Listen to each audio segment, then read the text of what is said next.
Hi, everyone. Welcome back to the Change Your Mind podcast. I'm your host, Kris Ashley.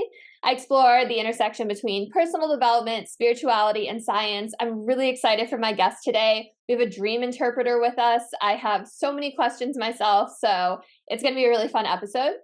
First, couple of quick announcements. If you head over to the links in my show notes, you'll find a link for my book, Change Your Mind to Change Your Reality. It was endorsed by John Gray, Bob Doyle, Michael Beckwith, Marcy Shimoff, Anita Morjani. Go check it out. You'll also find links to my free workshops, free downloads off my website, courses, coaching, ways to connect, and of course, all of my guest links as well, because I think you're going to want to connect with this one. Hi, I'm Kris. When I was younger, I went through trauma that caused me to feel broken and lost. But my life changed after I had a spiritual awakening. Since then, I've dedicated my life to studying and learning from masters all around the world that have helped me to create a life of fulfillment and abundance beyond my wildest dreams. Now I'm dedicated to sharing everything I've learned so that you don't have to suffer for decades like I did. I've seen people's lives completely transform, and I share it all right here. All right, so with me today, I have Dr. Michael Lennox.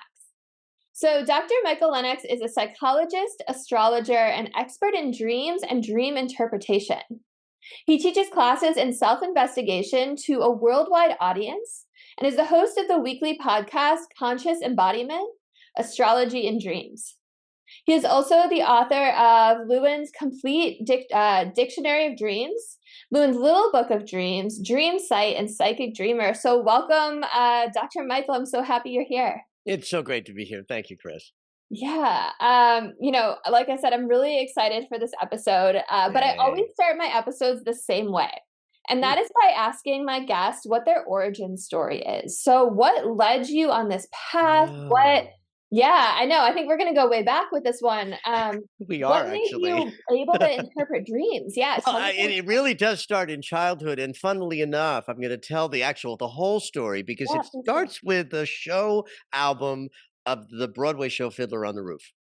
Like, that's literally how I became a dream interpreter. Well, there's a dream sequence in Fiddler on the Roof. It's a very vibrant musical theater piece of materials, like 12-minute a stage thing, and it's a dream. He has a dream. He tells his wife, and he wakes up at the beginning of the thing on the album. There's a little bit of dialogue where he's like, he's waking up, and she's like, what? And he goes, I had this terrible dream. And she says to him on the album, tell me what you dreamed, and I'll tell you what it meant.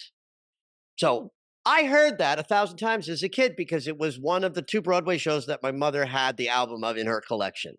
So I heard that idea spoken of so many times that when my mother got her master's in social work and Freud's interpretation of dreams showed up on her bookshelf when I was 15, you can bet I read that book.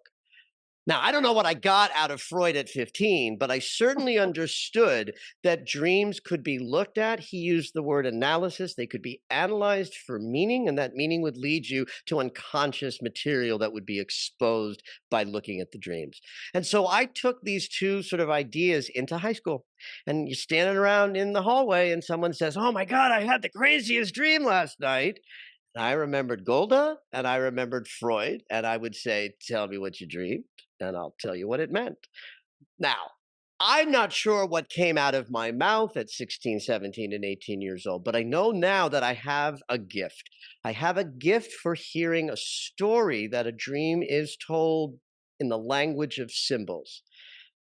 I listen to the symbols and I tell myself the story about the story. And I can do this very fast, right? So I have an ability to hear the universality in the dream imagery and an ability to not project my own stuff onto your dream. So like if you have a dream about your mother, I'm not going to be talking about my mother when I'm interpreting your dream.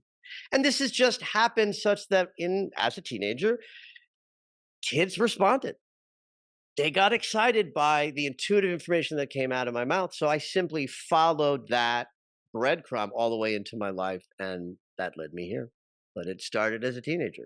That's amazing. And, if I was gonna say any musical would have brought you here, it would have been just like the amazing Technicolor That's Dreamcoat. right. So, like, I've been thinking about that play all week, knowing that you were coming on the show. Oh, that's so funny. I love it. Yeah, yeah, no, that's a good one. Okay, so it sounds like it's about recognizing symbols within dreams, symbolism, and from there you can kind of pull a story out. Is that Yeah, what actually, that's a great way of articulating it. The idea that symbols in dreams might have meaning connects to what that symbol or thing is or does, right? So, like, I'm holding a pen, right? There's a pen in front of me on my desk. If I dream about a pen, then I'm definitely dreaming about what the pen does, what its use, what its essence is, right? So, it's about communicating my thoughts in a permanent way. If I have a pencil on my desk, that's a different symbol. Same thing, its use and essence is I write, I express. But pencil writing is erasable, pen is not. Right there, you have a meaning about the thing itself that would be different if your dream was about a pen or your dream was about a pencil. And so everything that appears in the dream, every symbol, every animal, every image, every setting, can have a universal interpretation, and that interpretation, its universality is generated by what the thing is, what it does, or what everybody would agree upon.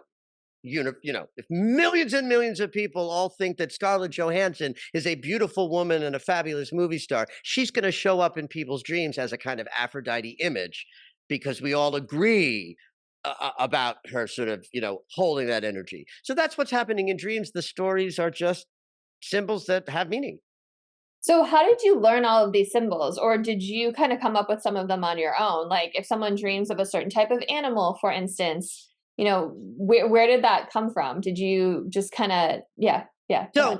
So here's where I think it would come from in my sort of personal experience of, say, listening to a dream that has like a hawk in it.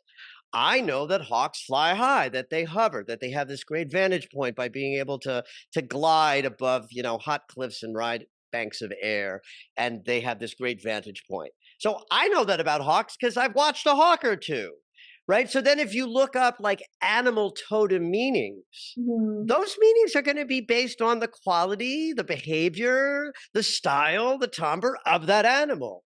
And Right. so the fact that I can do what I do isn't a function that, like, I know something that you don't know. It's that I can do it quickly. Okay. I could lead you from not thinking you don't know what something means to coming up with what's universal if I just guided your thoughts about, well, what does that thing do? What's its use? And you'd be like, oh, that makes so much sense, Michael. The Yeah. glass is really a symbol of my ability to draw life force towards me. So if the glass is broken, the dream is about my inability to self manage the care that I need, right? So the idea isn't that I know that and you don't. It's that what might take you 3 or 4 minutes to, air quotes, figure out, I'm processing at a quantum speed. It's just fastness, not knowledge. Yeah, it's like you can just read it That's quicker. right. That's right. Yeah. It's like I don't speak any other language but English. Well, I speak English in symbol. Yeah. But I know a lot of people who are multilingual, and I will tell you that my experience of knowing this universal language reminds me of what people who I know who speak more than one language fluently experience, that it's really an instantaneous ability to shift from one to the other. And Yeah. that's happening for me as I'm listening to a dream. It's faster than I can even perceive. Very cool. Okay, so I'm going to ask you the hard question. What do you think dreams are? Mhm. They are so many things. Yeah. So let's talk about a couple of things that we know that they are. Yeah. From a brain structure place, we know that we are reviewing everything that happened during the day during REM sleep dreaming. That's why we so often dream about things that we experienced during the waking life day that preceded the night of sleep, because the brain is, in fact, needing to review all of the data it collected during the day and saying, okay, this is important. Let's make that a memory. This is unimportant. Let's just shove that into the abyss of the unconscious. So that's a function that's happening in dreams that we now know about scientifically. The scientists would tell you, therefore, dreams have no mystical meaning, but that's bullshit. Total It's bullshit. the hubris of science, right? So we know we're forming memory in REM sleep while dreams are happening. So in some ways, dreams are a function of the many chaotic visual re-experiences of the day's material. Okay. Another thing that's happening in the brain during REM sleep is that, well, cells poop. All cells poop. They make metabolic waste. They take in fuel, they burn it, and then they shit some stuff out. In the body, below the blood-brain barrier, we have a lymphatic system that just collects all this stuff and gets rid of it. But the lymphatic system can't work above the blood-brain barrier. So the brain does something really cool. All of the brain cells shrink a little bit, and all of what happens during so the brain cells shrink, and then cerebral spinal fluid fills the space in between. And when they regain their shape, they push the metabolic waste into the cerebral spinal fluid in between brain cells, which then funnel down into the spinal column and go into the body and are taken away by the lymphatic system. So, Fascinating. I didn't know that. right? Yeah. Crazy. Yeah, So super. that's happening in dreams in REM. So the REM cycle itself is like flushing the toilet in your brain. Wow. So those are functional. They're not mystical. They're not psychological. So the idea that we get from Freud and then Jung and the world of psychology is that dreams are taking us into the unconscious. And in the unconscious is where all of the demons are. That's where we're fearful. That's where we're enraged. That's where we're terrified of death. That's where all of our darker human qualities exist and live and are vibrant. Our conscious awareness is like, I'm good, all is well, I'm living life, right? So, what we do when we go into dreams is we visit the places in our psyche where we're terrified, where we're saying no to life, where we're enraged with things, where we're in deep grief. And then we wake up the next morning more capable of meeting life on life's terms on a Tuesday because we processed the stress of Monday in our dream state. So, on a certain level, just like we're clearing out metabolic waste, I think we're also clearing out psychic waste by letting our darker feelings be visited by our awareness. Sometimes I think our darker feelings are like 8-year-old children at the pool, right? Diving in, going, look, Ma, watch me. Like they just want to be noticed or seen or dealt with. So we Right. go into our dream state and we breathe some love and light into our unconscious shadow material so that we can wake up and have it not grab us and run us and push us into, behaviors that are being driven by unconscious material. I So mean, I think we that's get wiser in our that's dreams. such an amazing safety mechanism of our bodies, right? So it's like, I'm going to help you process some of these while you're unconscious, Yes, so that's right. you don't have to deal with Deal with it. it. That's right. Yeah, I mean, that's actually really incredible that our bodies can do that. Kris, in my 30 whatever years of doing this, I don't think I've ever heard anybody articulate what you just articulated. Like that's actually a brilliant idea that there's actually a sort of, a thing happening there that protects us by Yeah. letting us act out those things. Freud certainly thought that on some level. Yeah. Okay, so I have to ask. So I've I've had certain dreams. My father passed away this year, and my dog passed away this year, and I've had some dreams that I swear are visitations, and I'm Yeah. curious what your thoughts on these are. Well, first It of kind all, well, hold on. So yeah, it yeah. kind of crosses the line into like lucid dreaming. So like Oh, I'll give you an example of one with my dad. We were in Hawaii together at this hotel we've stayed at several times, and we were just kind of sitting there and talking, and I was just kind of like enjoying being in his presence, and like all of a sudden it snapped into my mind that he had died. mhm. And I just said to him, I miss you so much. And he was like, I know you do. And he gave me a big hug, and he's like, but I'll be dropping in from time to time. And I've had several dreams like that with my dog too, where it's like I've had this Yeah. moment of clarity where it's like I know they've gone and I've had this interaction. So I'm curious what your take on those kind of dreams are. Are they visitations? Absolutely. And how you know that a visitation is a visitation is the simplicity of the experience. Dreams Hmm. are chaotic in nature at best, right? Right there, we flip around from scenario to scenario and in possibly, wildly shifting landscapes. Visitation dreams take place in one singular or simple setting. So, like your dream in the hotel in the resort, it's like it wasn't like you were then in a clown car and then up the hill and then you were in the one place. And then there's always a simple conveyance of whatever wants to be said, right? And in this case, his message was, I'm here and I will drop in from time to time. That's classic visitation conveyance. Often it's not verbal and it's just felt as all is well, I love you, or something, some felt experience. But even with you and your dad in that dream, which had like more words than might be typical in a visitation dream, it was the kind of things that get expressed in a visit, a very simple sense of message. And that's how you know it's a visitation dream.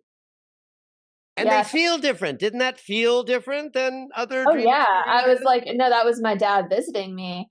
I mean, thank you for validating that. I Yeah. appreciate that. Um, it's like I wish I could ask you like, how does that happen? What's the science behind that? But of course, that's something we probably won't know until Well, we're and really right, and the scientists would say that doesn't exist, that it's not possible, and yeah. the mystics know the truth of it, right? And if there's anything to be said about like, well, how and does that happen?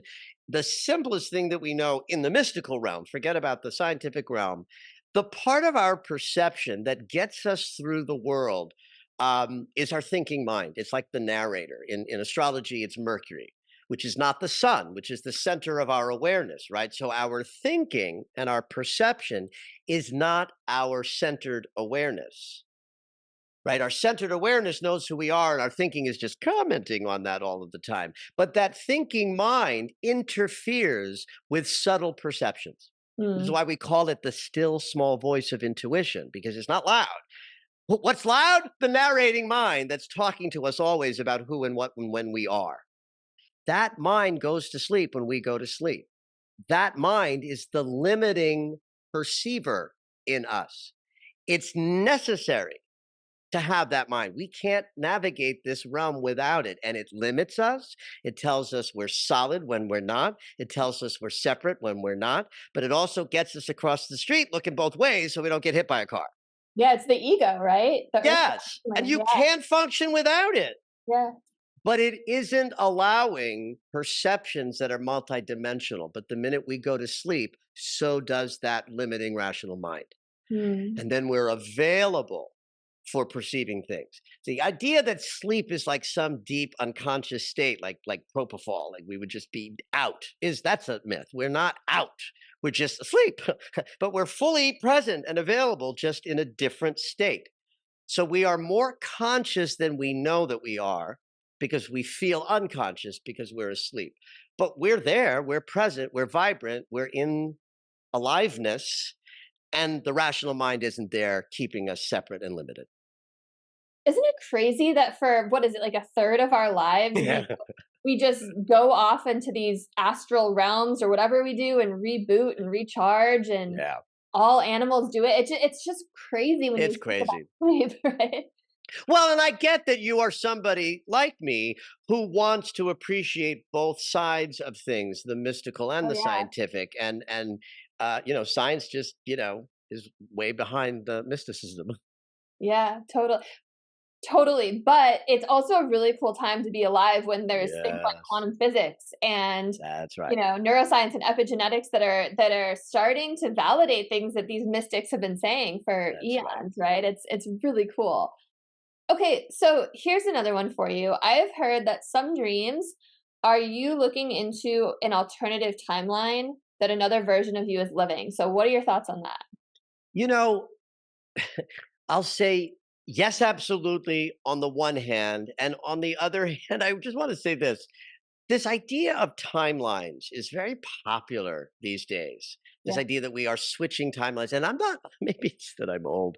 I don't entirely understand like what that means from like how do I use that information? How do I Mhm. use the idea that we have shifting timelines? So I want to start with just a little bit of a like um, well, not ignorance exactly, but it kind of like, well, I'm not really sure what that is. But I do have a belief that in dreams that there is the potential to visit other consciousnesses, other worlds, other domains. So I Mm. believe that unequivocally. So if you say to me this idea of visiting another timeline where you're playing out some other thing, while that's not my world, I mean, like you don't say that, I go, yes, yes, I know what that means. Like I'm like, whoa, what is that? I'm a 60-year-old, fart.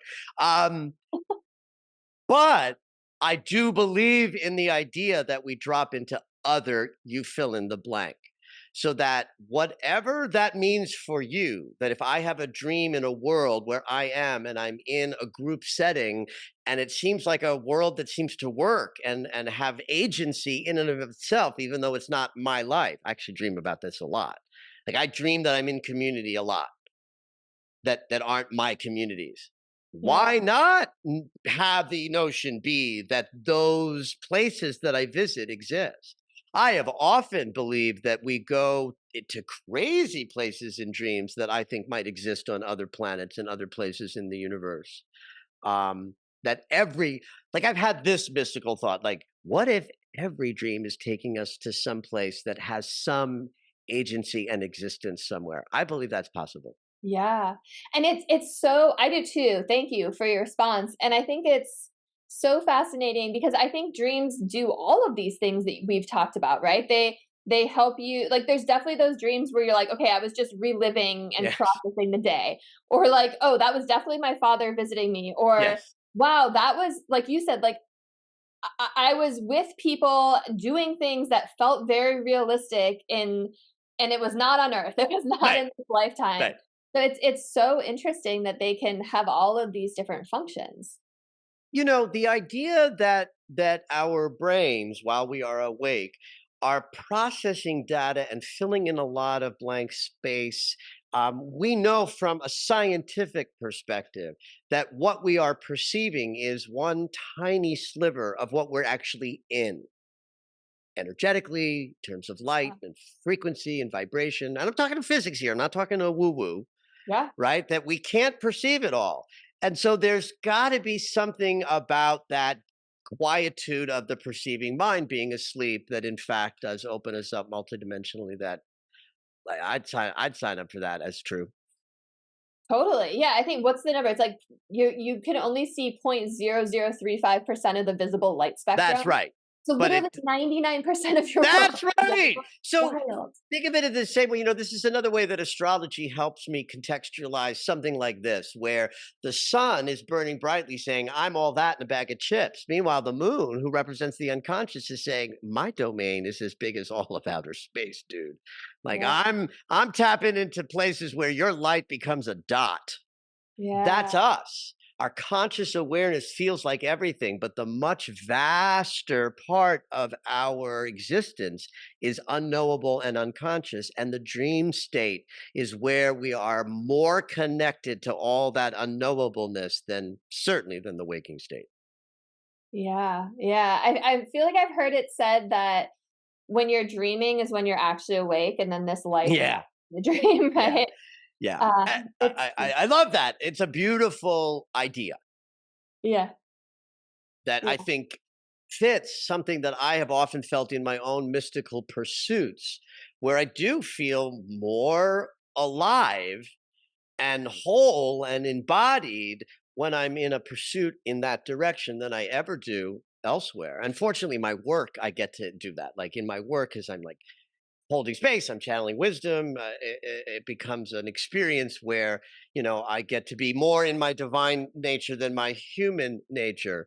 But those experiences have always felt more real to me than the mundane three-dimensional world. absolutely. Yeah, absolutely. Okay, so I am pregnant right now. Very Fabulous. pregnant. I'm due in Congratulations. like a week. You're like my last interview for a Oh, while. Yeah. wow. But talk about vivid dreams. Mm.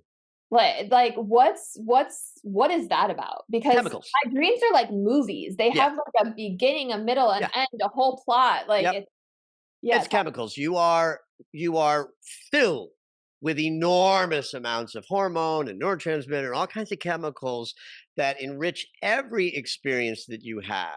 Like, isn't it accurate that your emotional life is more vibrant and up and down when you're pregnant? Oh yeah, I've already cried once today. Right. Okay. So right there, like that idea is the same idea as the dream intensification. You're crying more readily because you're filled with hormones that shift your emotions. Chemicals in the brain are emotions. Neurotransmitter creates experience of sensation that we call feelings. So if you're filled with an enormous amount of, what is ultimately natural is not the right word, but atypical amount of chemicals in your system, it's going to make you overly emotional, as you just said. And that same sort of overly something something experience is making your dreams more vivid. All right. So that's like a good scientific explanation. I appreciate that. Well, and I've heard it a lot Everything is just too, over the top. everything's over the top. I've even, do you sleep with your baby daddy? I do. Does he Then is yes. his dreams ever getting more intense as he's That was actually gonna be one of my next questions, is he never remembers his dreams. Like, what about people that never remember their dreams? well, there's we all dream, right? If you weren't dreaming, you'd be dead. Like that we know. The dreaming is a function of, keeping the brain going. We sleep for our brains, not for our bodies. The body is a machine that can go forever. The Hmm, body does not read rest. In fact, when we feel tired, it's not the body saying I'm tired. The brain is the tired one. Um, an interesting thought. That makes sense though. There's studies that verify this. There's Yeah. there's studies that show that there's been ways that I think military studies did some things where they were able to put the sleep mechanism off, like turn the sleeping off without speeding someone up, not with amphetamine, but with some, and they found that they could go and go and go and go and go, but their capacity to perceive and use their mind was, in the toilet. But the body was ready to go and go on the second day, third day, fourth day. Um, so when we are in that dream state, this is one way to sort of like appreciate it. Dreams are very visual. And so we will often think, have you ever woken up in the middle of the night and thought, oh, I'll never forget this dream? And then, of course, you can't remember it the next day. Yeah. Well, because we are visual people in waking life, and the cortex in the brain that perceives what the eyes are perceiving is not operating when we're sleeping. Our eyes are closed and we are asleep. We're perceiving a visual sensation with other parts of the brain. Mm, So when we wake up, and certainly when we open our eyes, we shut all of that amorphous, subtle underbelly experience of dream perception just goes away. So for many people, there's never been a long window that stays open between the dream perception and the waking life perception. So you can think of that as just something that's part of somebody's makeup. Some people are wired in such a way that it's a little bit more fluid, and some people are wired in such a way that it's like a hard stop. Sleeping, waking, I don't remember anything. Anybody can increase the amount of dreams they remember with a couple of little steps. One hmm. is you got to have the intention. Intention is everything. There's a lot of power in the brain when we say we want something, and the brain will start making stuff happen. So we got to have the intention. And what that might look like is creating your bedtime routine is a little more sacred than random, being a little bit more serious about it, and then asking either in a written form in your dream journal or a prayerful form, to your like, hey, higher self, let's have some dreams tonight. I want to remember my dreams in the morning. Attention has to be there. Second thing is you got to have the recording device nearby, right? You want to circumnavigate that idea of I'll remember this dream or getting up. You want to be able to reach for your dream journal or your recording device. But the third piece that is maybe not something that people would typically think of that I think is incredibly important is you want to go to that dream journal and write something, even if you haven't remembered something. Hmm. What you might write is like, I don't remember anything from last night. And then wait a moment and then move on. This third act of engaging the body in behavior that's designed to connect you to a dream memory can in fact increase your brain's ability to keep that window open a little bit longer. And I've heard this reported back to me as working for people, that That particular I added act. I love those tips. It's kinda like starting to work the muscle a little bit, Yeah, right? that's right. And it Definitely. is a muscle. That's a perfect way of describing it. I think it's a muscle. And Yeah, some people have it organically, so they don't ever think about, oh, I got to work on remembering my dreams, and other people aren't. And that's just a wiring thing. It's just a style of human. being a human, yeah. Yeah. The whole thing about setting the intention and everything made me think of lucid dreaming. So I'd love to hear your Mm. thoughts on lucid dreaming, which is another fascinating thing. You keep saying waking life, and I keep thinking about that movie about lucid dreaming, which is fantastic. I don't have you seen that? And I haven't. Do I need to find it? Oh, Waking yeah, Life? yeah. So it's animated. Huh. Oh, it's a really cool film. It's animated in all different styles of animation, and it's the first half of it gets like super deep and philosophical, but it's all about lucid dreaming. I just wrote it down. It's pretty old at this point. It's probably like 20, 30 years old, but it's I will check it I out. like it. And it goes like deep and but anyway, so that whole thing is like about lucid Yeah. dreaming. Yeah, talk to me about lucid dreaming. I know some people like Okay. can teach themselves how to do it. It's very popular to study it, to figure out how to do it more, which is interesting. I want to start by saying I have never been drawn to increase my lucid dreaming. So I've never done some of the things that I'm going to talk to you about. But this has been my world for decades, so I know about this world. I've just not. I have not chosen to increase the experience that I've had, and I've had one or two experiences that blew my mind. So let Well, me you should tell us start. Yeah, no, I absolutely will. Let me start by just talking about like what is a lucid dream. So, at the lowest level, lucid dreaming is just becoming aware that you're dreaming while you're dreaming. This is very common. It's not very exciting or sexy. It's just you're dreaming and you're in the clown car and you're going up the hill and it's going backwards and you go, "Huh, I think I'm dreaming." That's a lucid dream.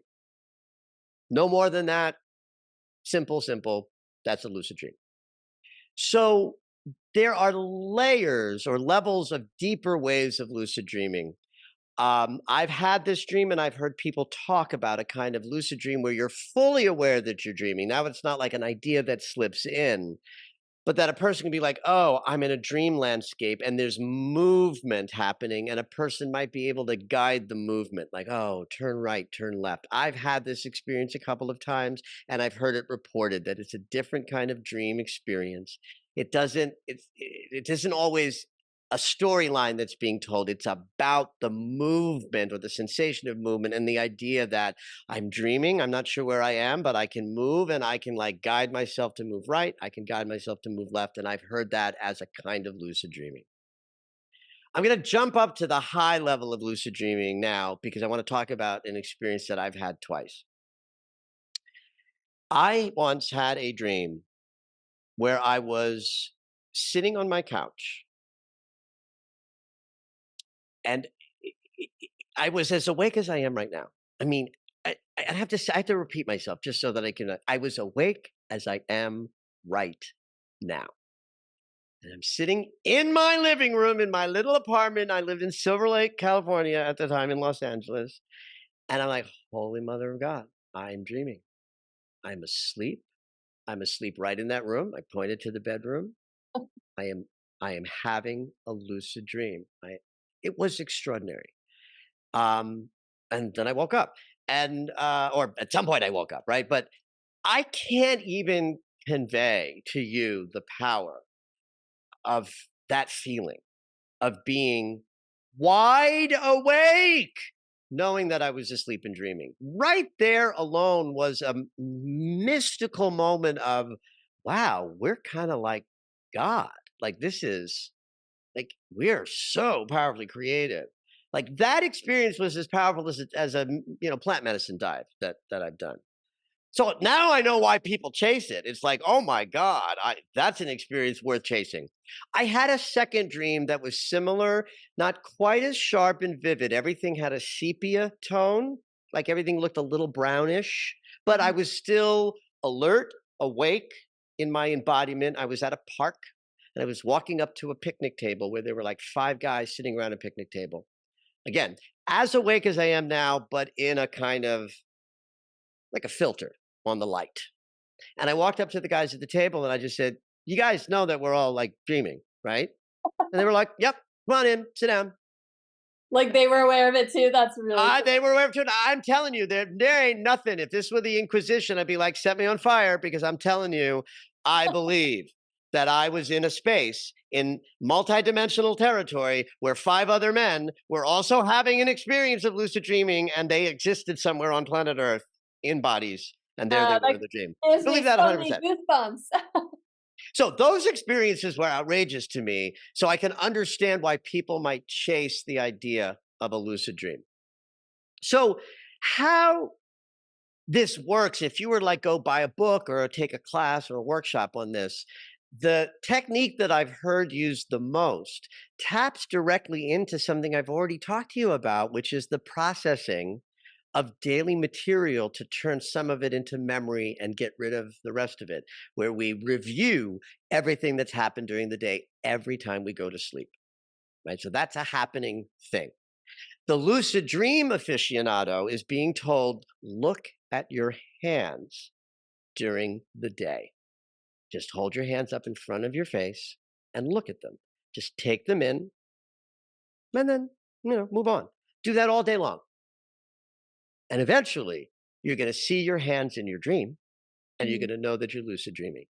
And that's going to open you up to what's possible if you keep chasing the idea of lucid dreaming. Well, that makes total sense to me, because you are, in fact, reviewing everything from your waking life during your dream state. And so if you put an image during your waking life constantly in front of your eyes, eventually you are going to come upon that image while you're forming the short-term memory. And then it's going to trigger something that happens within the dream state that allows you to know you're lucid dreaming, and a little bit of your consciousness will wake up. The idea of that is, if you keep practicing it and follow that breadcrumb trail, you might get to places where your dreams are richer in the lucid kind of way that I have no experience of, so I can't speak into it. Like, I've just given you all my wisdom about lucid dreamings and we've hit the edges. I have no more I can, teach about that. But it makes sense to me that there'd be a technique that taps right into something that the brain is doing, but that reminds the dreamer that they're having a lucid experience, and that if that gets woken up, who knows what's possible down the line. It's just like meditating. It's a skill, it's a muscle. You keep practicing it, you get better at it. Yeah, that totally makes sense. And the idea of having a trigger like that, something so simple that you're gonna see that, I Yeah. totally think. And thank you for going down that path. I've also heard crazy things where people are like, "Oh, I'm gonna try flying," but Yeah. um, I knew a guy who took a class, and the idea was they used intention setting, where the idea was pick a person who's real but dead, and interview them. And he spent weeks just creating an intention. I'm going to interview Marilyn Monroe. I'm going to interview Marilyn Monroe. I'm going to interview Marilyn Monroe. And one night he had a dream where he was in a kind of blank open space. He was sitting in a chair. There's a chair in front of them, and up walks Marilyn Monroe. And she says, "Hi, I'm here for my interview."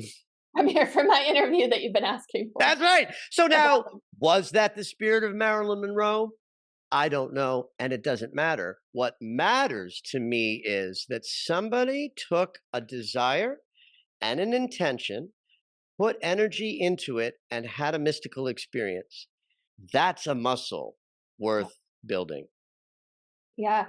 And I teach so much in my own work about manifesting using the law of attraction, and it's really, I'm teaching similar things just during this waking 3D life that you're teaching, or whoever is teaching during sleep. So it's Yes. interesting. Dreams are actually like, if you're interested in manifesting your reality and you're engaged in the idea of like creating the seed of the idea with your mind, filling your feeling body with the sense that you already have it, and pushing forward into the future as using that as a manifestation tool, you're like pumping your conscious awareness with your yes.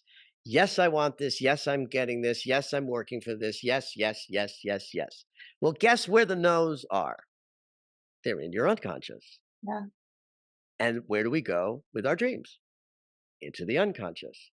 So I think that one of the most powerful things you can do to add on to your manifestation desires is to pay attention to your dreams.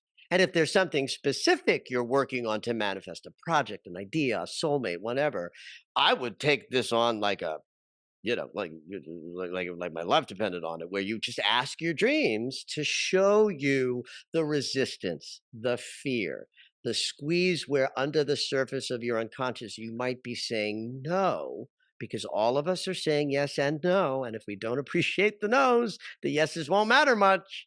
And the dream materials that come can trigger your psyche into, just like we talked about earlier, process the fear so that that's honored and acknowledged, and then the mechanism of your embodiment can go further towards that goal because you're also acknowledging the part of you that doesn't believe. I love that advice. I think that's so beautiful. And, it's such we all have the potential to tap into our unconscious, but we don't realize it, right? We don't Yeah. realize our own power. So I love that advice. And I just have to say, I love your story about your second dream with all those men I believe what you said, that they're Yeah. probably living lives on Earth and Yep. everyone is having this lucid dream. Like, I want Yep. you to all meet one day in person so Yeah. badly. Did you have a dream in 2017? Yeah. I've heard some myth, and I don't know if I believe it, that you can only dream of faces you've seen before, but I don't know. Mm. I don't think I believe that. But what do you think?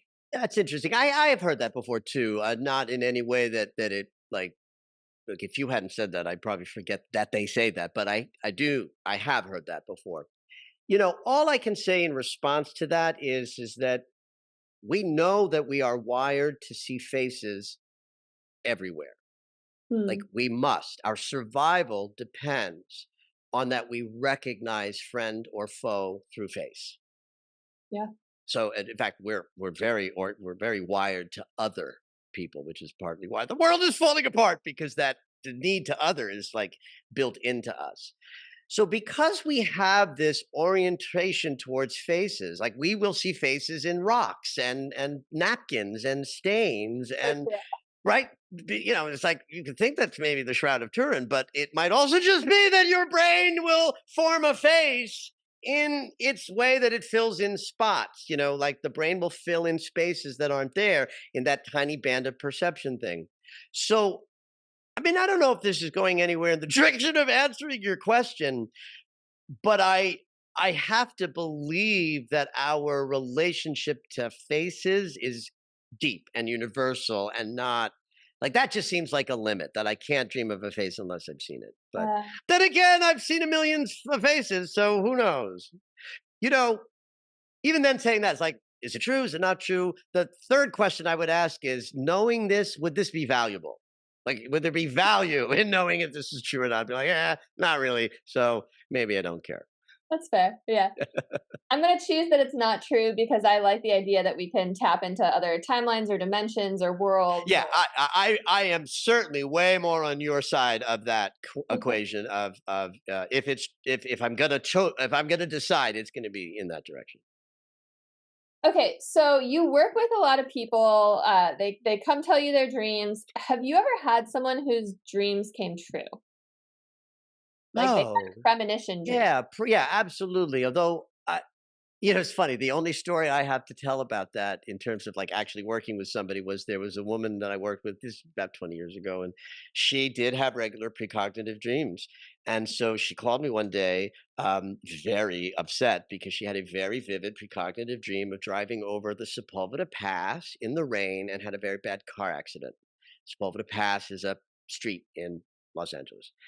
And I sort of sat with this a little bit. It was like I could feel her agitation, and I knew her to be a precognitive dreamer. And at the end of the day, we was just like, well, for the next year, Yeah, when it rains, don't take Sepulveda. totally. And I think I remember my first precognitive dream because I had one in high school. It was the most innocuous thing ever. It was just I had a dream of a bunch of people sitting in circle on the floor, just like circling up, sitting Indian style. And then, like the next week, we had to have a talk about something that was taking place in a high school class I was in, and it was actually a dance class, right? So there weren't chairs. That's why we sat on the circle. We sat on the floor in a circle. So, like, I had this dream That I was sitting in a circle cross-legged with a bunch of people, and then a week later, I was sitting in a circle cross-legged with people in waking life. So that's like my big first precognitive dream, and it's like, that's not very sexy and exciting. But I'm also not a standard precognitive dreamer. I think we all have them. I think it happens because I think, again, time is an illusion and we perceive time linearly, but that's not how it exists. And it is the thinking mind that's doing the perception of time. Yeah, no, I couldn't agree more about time being an illusion. That made me think of deja vu, right? Like I wonder if Yeah. deja vu is just, oh, I've experienced this in a dream before and I just don't remember it. I don't know. I think deja vu is a rip and tear in the fabric of space time such that we have an experience that we have no language for that is multidimensional, but we Mm. have a sensation when we're having that experience. And the sensation is, I've experienced this before. And so I think that what that is that we're always experiencing everything, everywhere, all at once, but we don't perceive that because how could we function if we did? So we have this perceiving mind that blocks all of that out. And that goes away in dreams because the blocker goes to sleep. But by the same token, that same thinking mind that keeps us three-dimensionally present and unaware of all of the other energies that are there takes a little break for a second. It goes out and has a cigarette for a moment, and then it's like, "Woo, I'm having an experience, and it feels like I've been here before." And that's what I think is going on in deja vu, that it's just we get a glimpse behind the curtain where every moment of our life is something we have, air quotes, experienced before. I love that definition so much. And it brings me back to timelines because, the whole thing of time being an illusion, it's so hard to wrap your head around, but they say that, past lives are actually parallel lives, right? Like, because everything happens in the now, Uh, right? Like everything. And it's so hard to comprehend from where we are on 3D Earth. yeah, because we have to respect time and everything that's mystical and phenomenal, like you're just describing, operates outside of time. Yeah. Uh, I love talking about this kind of stuff. It blows my mind that people don't talk about this kind of stuff. Right? I'm like, how can people just be so caught up in 3D worlds and reality TV and their jobs? And there's so much more. There's so much more exciting. Listen, I have that experience sometimes too, where it's like, wait, you're not thinking about this stuff 24/7 as I am? Yeah. So, is there anything about dreams that we didn't touch on today that you think Mhm. is important to get across? And the answer could be no, too. That's okay. Yeah, I'm just gonna say that, like, in the moment, I'm feeling complete. Good. Okay. Thank you so much You're so welcome.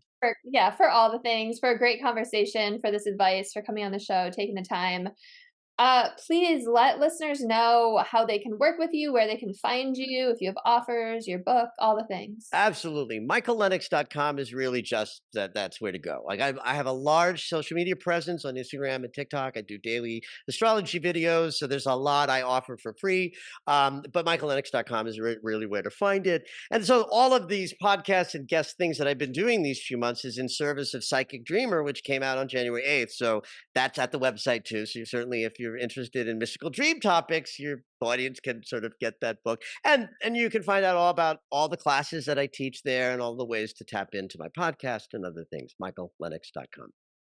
Awesome. And if you're driving or somewhere you can't write that down, it's going to be in the show notes.